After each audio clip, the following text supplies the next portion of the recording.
This episode originally aired as a part of my other podcast, Project Shadow. Over there, I have been doing world-building content for a while, and I'm currently moving it all over to this new podcast. New episodes will be appearing soon. I am currently making all of my old content, including Worldbuilding 101 and Worldbuilding 201, available on this podcast as Season 1 and Season 2 of Mythweaving. I hope you enjoy, and don't forget to have the fun. Today we're going to talk about the last two codes in Roland Barthes' idea of how a story is read, in order to help us understand the elements we need to make sure to include in our world building when we're creating a story world. I am doing both of these together because I feel like, one, to me, in my own mind, they're very related to each other, and two, I think it would be overkill to give them an episode to themselves, because it would just be me repeating over and over and over again, it's variable, it's variable, it's variable.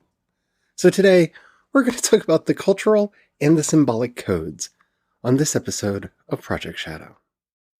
Can you hear me? I have something to say.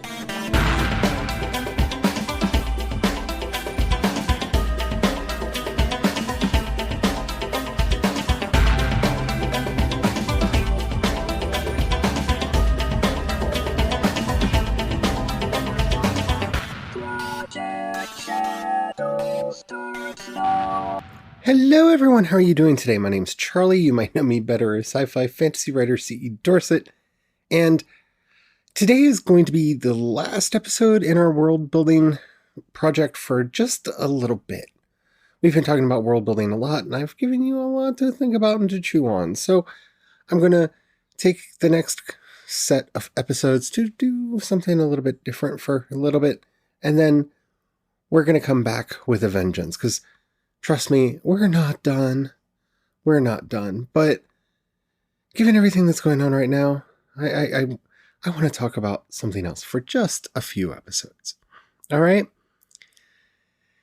If I sound weird today, I apologize. Today was the first day where I had to start canceling things, services that I tend to rely on to get my work done, because, craziness in the world. So I'm a little bit bummed.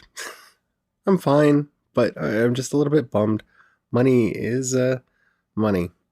And I know a lot of us are going through it. It's just, I knew I would eventually have to do it, but today was the day that I had to actually start doing it.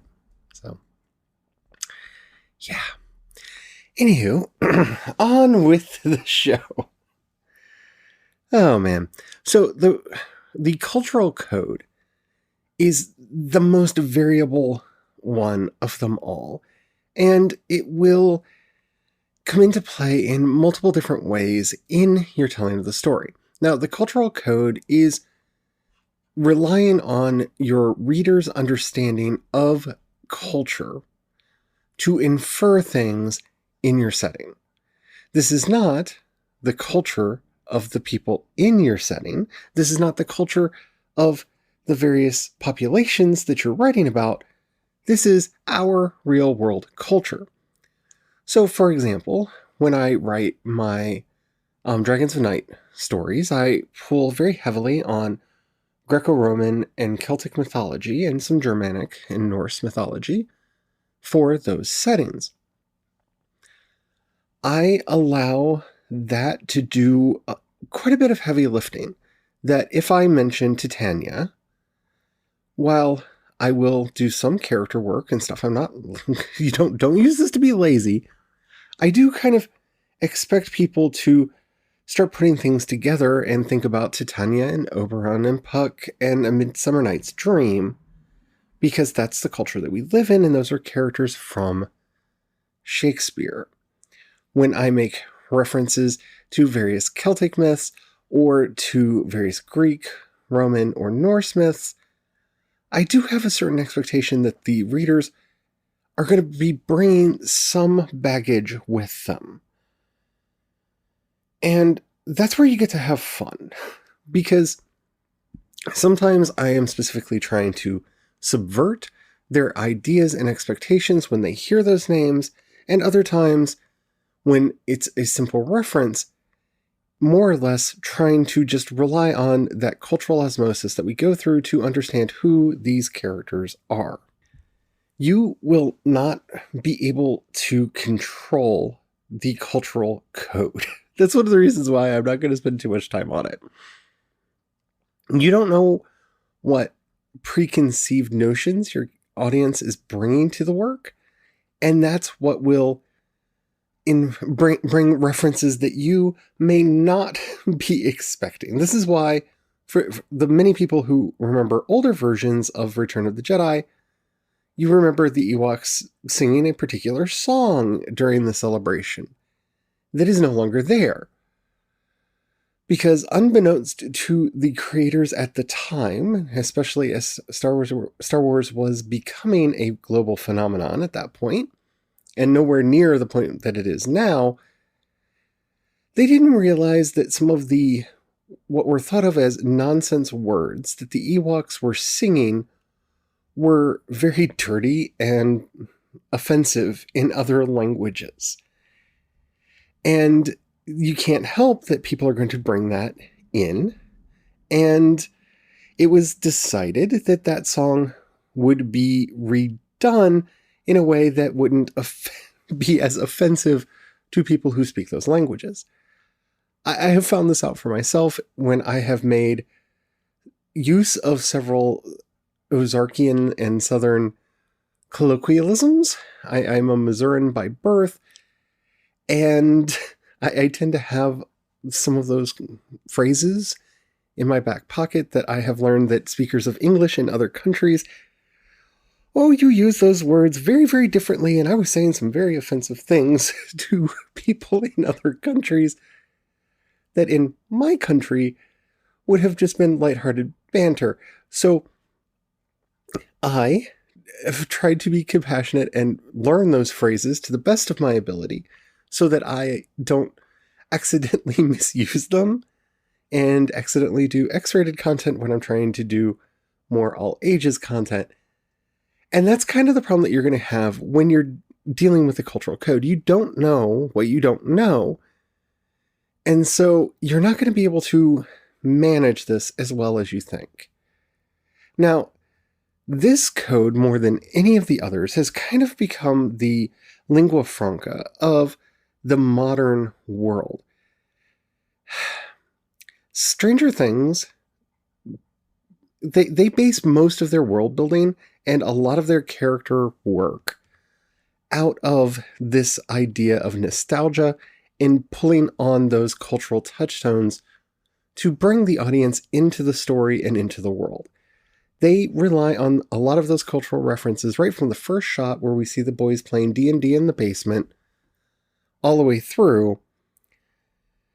They really rely on that to convey a lot of the more subtle ideas that they're trying to get across. And I say subtle, and I pause because the Duffers are fun storytellers, but it is kind of heavy-handed in some ways and super subtle in others.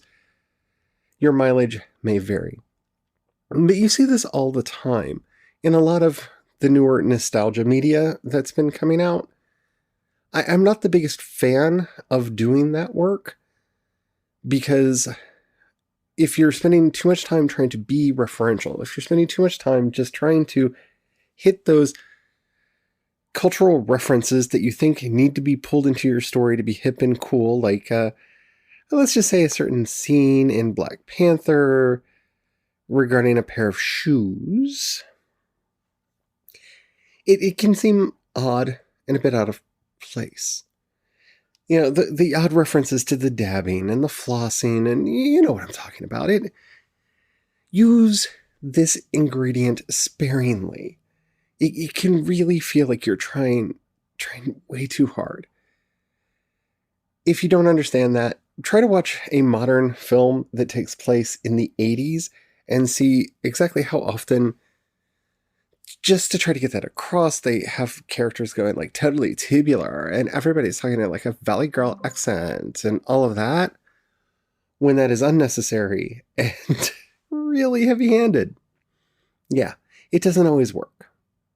Not everybody in the 90s was a grunge kid. I was a goth in the 90s. And so, but that doesn't mean that I don't know who Kurt Cobain is. And it doesn't mean that I didn't listen to his music. I was just listening more to like Switchblade Symphony and Christian Death than I was to the others. Type O Negative especially. I was really into Type O Negative. So be careful, be mindful with your cultural references. One, if they're not as perennial as you think they are, they will make the work feel extremely dated very quickly. And I mean very quickly, because the memes that are unfortunately being incorporated into some films are in one day and out the next. And by the time the film actually gets made, they feel dated.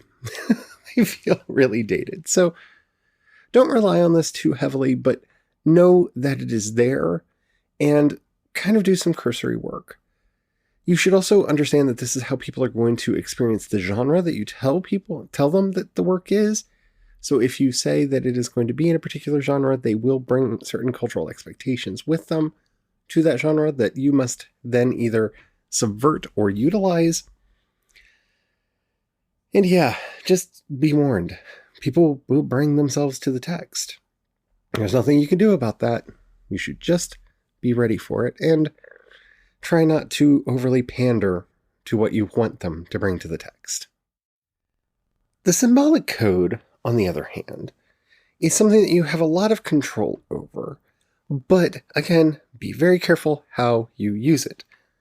The symbolic code creates meaning in the text through the arrangement of the elements that we created in our character code. How do the groups oppose each other? How are they in conflict? How are they the same? These themes, crucibles, conflicts of the story all come together and turn certain things into marks, signs, signifiers that carry with them a deeper meaning than they would ordinarily have if they were all by themselves. Do not think of the symbolic code merely as the place where you create symbols. It's so much more than that. And it's also how you properly create a symbol. Because a symbol is only a symbol if it is empowered through the story. So I can tell you that a heart is a symbol of love. And we as a culture look at a heart and we see it as a symbol of love. That's the cultural code. That is not the symbolic code. If I want a heart in my story to be symbolic of love, maybe I show my two characters sitting side by side with a pen in each hand and each one draws half of a heart. And it means something. It's a symbol of connection. Maybe they have those heart necklaces that break into two halves and they each wear one. That gives a connection between the characters. And now in my story, the heart has that meaning. Or maybe it's a certain way somebody dots their I's, or maybe it's a way that a certain person always signs their letters back and forth. If I do not give that symbol a meaning in my story through how it is used in connecting my characters, my places, my groups, my nations together, then it's purely cultural, and I have to rely on the previous code, the cultural code, and how people perceive that symbol in my story. So if I say I have a white rose in the story, right? Maybe people bring a sense of pure love from the cultural code into the story. But I am wanting to make a reference to, say, the Phantom of the Opera. And so I have this rose mysteriously appearing every day on somebody's desk. Every day. With a little note of inspiration, a little something else there. Now that white rose is taking on the symbolic meaning of this relationship, this unseen relationship. Why is the rose being set there? Who is setting it there? Why are they doing it? What does it mean? All of those new questions start coming about. How do the characters fit together? What are the motifs that fill the story? What symbols are in the world and how are they used? How are the themes going to be explored in the narrative? These are all the ways that we turn a cultural symbol into a symbol for our stories. See, the Holy Grail, for example, has a lot of meanings. It has a lot of meanings. In my first books, Liquid Sky, I actually took a version of the Holy Grail story, and the Holy Grail, or the Tosa, is symbolic of a shared cultural legacy. It is the power to create and destroy through tales. And the stories that are told using it have the power to change everything. And so, the story gives meaning to the symbol. The story gives purpose to this symbol. It is not merely a MacGuffin that the characters are after. It is a tool. It is something that has power and weight within the story itself. Remember, as we've discussed several times, the difference between a symbol and a MacGuffin is something only the characters care about. If you're searching for those magic stones in Indiana Jones and the Temple of Doom, Indiana Jones and the other characters in the story are the only people who care about those stones. If you're trying to... I'm not going to go through a series of MacGuffins. I think everybody knows what a MacGuffin is. I'm going to stop myself. And recognizes it when you see it. Something that is not a MacGuffin is something that actually impacts and affects the world. The One Ring, and I always go back to this because it's the best example of how something is not a MacGuffin. The One Ring in The Lord of the Rings is not something only the characters care about. It is a character in and of itself, especially if you've read the books. It gives characters wants, desires, it preys on them. It has intention, motive. It finds ways to move them into places that they will find most advantageous. It whispers dark whispers into their ears and makes them think things that they never would think before. It brings out the darker, more sinister aspects of their personality and causes them to not want to let it go. It has an addictive quality. It controls them. It owns them. And it wants to dominate everything.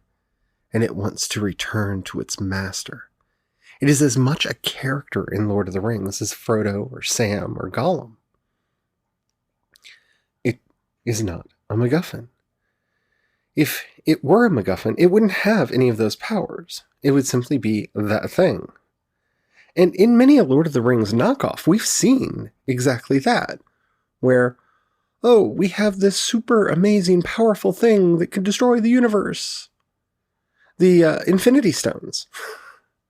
While in many of the movies, they actually function in a way that makes them more than a mere MacGuffin. By the time you get to Endgame, the Infinity Stones are the MacGuffin. They have fully taken on their MacGuffin nature, in that they're something all of the characters care about. And while, yes, they do have the power to do things, and yes, they are used as a tool throughout the story, which prevents them from fully sliding into MacGuffin nature and territory, they don't have any personality. They don't have any meaning beyond what they are. They are absolute power. And as absolute power, they function as a means of creation and destruction, of hope and fear. But let's be honest, the real story of Endgame has little to do with the Infinity Stones themselves. They're a set dressing. You don't want your things to be set dressings unless they have to be. If you can invest them with meaning, you can invest them with personality, do so. Remember, when we're talking about symbolism, it's all about how we arrange our characters. When I say a stag is attacked by a wolf, or a wolf is killed by a stag.